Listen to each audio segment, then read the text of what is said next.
we are looking at how to pronounce this name, as well as how to say more interesting names from music as well.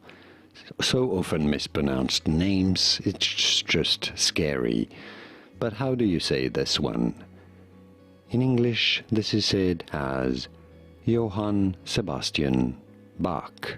Johann Sebastian Bach. In German, however, this is normally said as Johann Sebastian Bach.